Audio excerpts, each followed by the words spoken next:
তো হ্যালো বন্ধুরা, welcome to my YouTube channel. আজকে আমি আপনাদেরকে দেখাবো যে একটা ফুল সানি ডেতে উষা কোম্পানির 65 ওয়াটের মোনোপার্ক প্যানেল কেমন কারেন্ট জেনারেট করে, মানে কত ভোল্ট কত অ্যাম্পিয়ার দেয়, সেটা আমি আপনাদেরকে আজকে দেখাবো।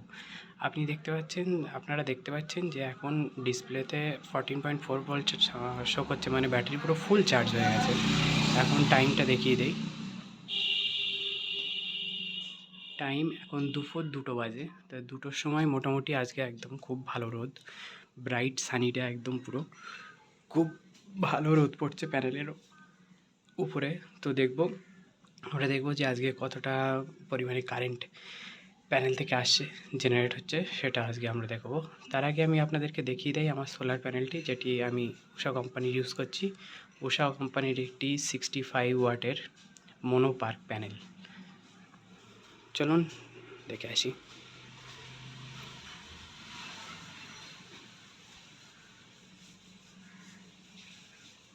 তো বন্ধুরা, ওটি ছিল আমার উষা কোম্পানির 65 ওয়াটের একটি মোনোপার্ক প্যানেল। তো এবার সবার প্রথম আমরা চেক করার জন্যে এখান থেকে যে পজিটিভ ওয়্যার এসছে আর যে নেগেটিভ ওয়্যার এসছে সেগুলোকে আগে চার্জ কন্ট্রোলার থেকে খুলে নিই। তো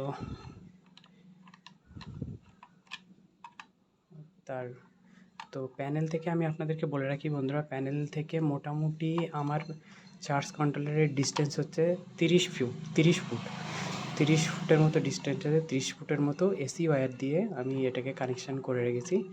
তো এই বন্ধুরা, আমি পজিটিভ আর নেগেটিভ তার ডুরিয়ে খুলে দিয়েছি। খোলার সাথে সাথে দেখতে পাচ্ছেন এখানে সোলার আনঅ্যাভেলেবেল হয়ে গেছে এবং ব্যাটারি 13.5 13.6 এমন শো করছে, ব্যাটারি ফুল চার্জ হয়ে গেছে।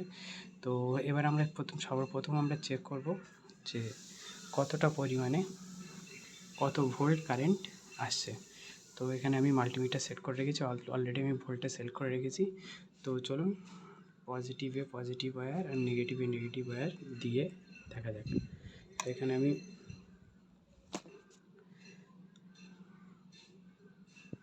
এক সেকেন্ড বন্ধুরা,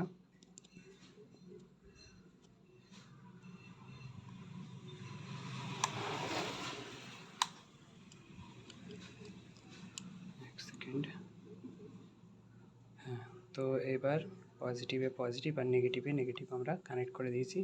দেওয়ার সাথে সাথে এখানে মাল্টিমিটারে আপনারা দেখতে পাচ্ছেন 21.5 ভোল্ট কারেন্ট এখন আসছে, মানে কোনো ভোল্টেজের কোনো সমস্যা নেই, ভোল্টেজ খুব ভালোই আসছে। অর্থাৎ উষা কোম্পানির মোনোপার্ক প্যানেলটির পারফরমেন্স খুবই ভালো, খুব ভালো ভোল্ট সে জেনারেট করছে। এবার আমরা দেখব যে অ্যাম্পিয়ার কত জেনারেট করছে।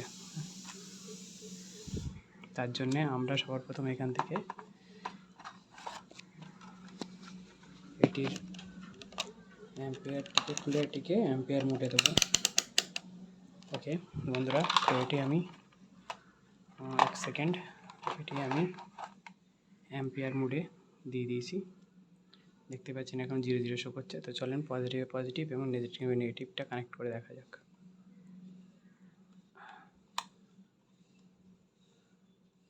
তো কানেক্ট হয়ে গেছে বন্ধুরা, দেখতে পাচ্ছেন 1.97 অ্যাম্পিয়ারের মতো 1.97 অ্যাম্পিয়ারের মতো কারেন্ট, 9697-এর মতো অ্যাম্পিয়ারের মতো কারেন্ট আসছে। অ্যাকচুয়ালি এখন একটু মেঘলা ওয়েদার বলে এখন এমন আসছে। আর এর আগে আপনারা আমার ভিডিও দেখেছেন টেস্টে যে এটা মোটামুটি 3 অ্যাম্পিয়ারের কাছে আসে। আর 2 নম্বর হচ্ছে, প্রথমত আমি এসি ওয়্যার ইউজ করছি, যার ফলে অ্যাম্পিয়ার লস হচ্ছে এখানে, যার জন্যে অ্যাম্পিয়ারটা এতটা কম আসছে। নাহলেও সাধারণত উষার যে মোনোপার্ক প্যানেল, সেটা সাধারণত আমার পুল যখন হিট সানি ডে থাকে তখন মোটামুটি 3 অ্যাম্পিয়ারের মতো কারেন্ট সে জেনারেট করে দেয়। এটি যদি আরও এসি ওয়্যার হতো তো আরও এটি যদি আরও ডিসি ওয়্যার হতো তো আরও ভালো অ্যাম্পিয়ার আমরা এর থেকে পেতে পারতাম। তো এই ছিল উষা কোম্পানির মোনোপার্ক প্যানেলের পারফরমেন্স টেস্ট। আপনারা বন্ধুরা দেখেই বুঝতে পারছেন যে কতটা কী কারেন্ট উষা কোম্পানির মোনোপার্ক প্যানেলটি জেনারেট করছে। এটা ফ্ল্যাকচুয়েশন হতে থাকছে, কখনো বাড়ছে কখনো কমছে। তার কারণ হচ্ছে বন্ধুরা মেঘলা সানি ওয়েদারের জন্যে। তো নেক্সট ভিডিওতে আবার দেখা হবে আপনাদের সাথে নতুন একটি সোলারের ভিডিও নিয়ে। Thank you so much.